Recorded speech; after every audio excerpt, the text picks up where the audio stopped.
Don't you know I'm good? Yeah, I'm feeling alright. 'Cause I'm good, yeah, I'm feeling alright. Baby, I'ma have the best fucking night of my life. And wherever it takes me, I'm down for the ride. Baby, don't you know I'm good? Yeah, I'm feeling alright. Bienvenue en AFIB. Bonjour à toutes et à tous, on se retrouve aujourd'hui pour parler des obligations adossées à l'inflation. Pour cela, nous allons dans un premier temps définir ce qu'est l'inflation.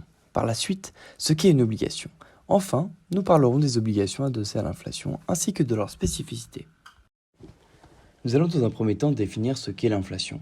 Donc l'inflation est la hausse continue du niveau général des prix des biens et services dans une économie. Le calcul de l'inflation se base généralement sur un indice de prix, dans le cas de la France par exemple, l'indice des prix à la consommation ou IPC. En Europe, c'est l'indice des prix à la consommation harmonisé qui est utilisé. Ces indices mesurent le prix moyen d'un panier standard de biens et services consommés par les ménages. Chaque mois, les statisticiens, l'INSEE en France ou Eurostat en Europe par exemple, collectent les prix de ces biens et services dans différentes régions pour calculer l'IPC. L'inflation est ensuite exprimée en pourcentage reflétant la variation de cet indice sur une période donnée, la plupart du temps 1 an. La fonction Bloomberg, IFMO, nous offre des informations sur les taux d'inflation actuels et leurs prévisions pour différents pays, ainsi que des graphiques illustrant leur évolution. Elle fournit également des nouvelles importantes susceptibles d'influencer ces taux. Par exemple, nous pouvons observer sur la capture d'écran en haut à gauche que le taux d'inflation actuel aux États-Unis est à 2,6%, que son objectif est à 2% et les prévisions à 2,1%. La fonction Bloomberg, nommée FRCP-XTOB, nous permet d'analyser l'indice des prix à la consommation, ou IPC, de la France. Cette fonction affiche un graphique qui illustre l'évolution de l'indice sur une période déterminée. On remarque sur la deuxième capture d'écran que depuis 2019, l'indice connaît une tendance haussière, ce qui indique une augmentation soutenue du niveau général des prix des biens et services consommés par les ménages. Un élément important de l'inflation est la saisonnalité.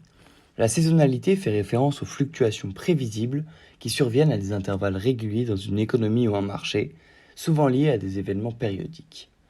Ces fluctuations peuvent être observées dans divers secteurs et influencent les décisions des consommateurs et des entreprises. Pour analyser la saisonnalité, on examine les tendances historiques dans les données économiques ou de marché. Par exemple, si les ventes d'un secteur augmentent régulièrement chaque année à une certaine période, on peut identifier une saisonnalité dans ce secteur. Une obligation est un titre de créance émis par une entité, telle qu'un gouvernement ou une entreprise, pour emprunter des fonds auprès d'investisseurs. L'émetteur de l'obligation s'engage à rembourser le principal à une date déterminée, connue sous le nom de date de maturité, tout en versant des intérêts périodiques appelés coupons.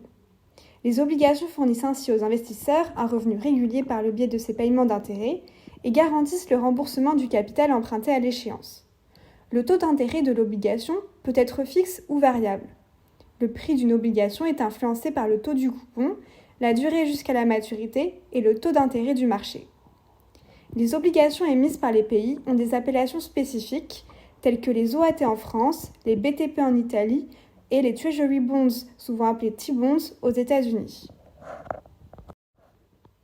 Les obligations indexées sur l'inflation sont des titres financiers conçus pour protéger les investisseurs contre la perte de pouvoir d'achat résultant de l'inflation. La caractéristique principale de ces obligations est l'ajustement périodique du principal et des paiements d'intérêts en fonction des variations d'un indice d'inflation spécifique. Par conséquent, si l'inflation augmente, la valeur nominale de l'obligation et les coupons payés augmentent également. Ces types d'obligations sont particulièrement attrayants dans des contextes où l'inflation est élevée ou difficile à prévoir, car elles offrent une protection contre la dévaluation monétaire au fil du temps. Elles conviennent surtout aux investisseurs à long terme, tels que les fonds de pension, qui sont préoccupés par le maintien de la valeur réelle de leurs actifs sur des périodes prolongées. Lorsque de telles obligations sont émises par un pays, elles portent des dénominations spécifiques. Les OATI et les BTPI sont par exemple des obligations françaises et italiennes indexées sur l'IPC. De même, les OATEI en France et les BTPEI en Italie sont des obligations indexées sur l'IPCH. La fonction FRTR de Bloomberg nous donne la possibilité de suivre les obligations françaises. En intégrant la colonne série, Nous pouvons spécifiquement filtrer pour obtenir une OATI, c'est-à-dire une obligation du gouvernement français indexée sur l'inflation. Comme vous pouvez l'observer à l'écran, cela nous permet d'accéder à une description détaillée de l'obligation choisie et de visualiser un graphique représentant l'évolution de son prix au fil du temps.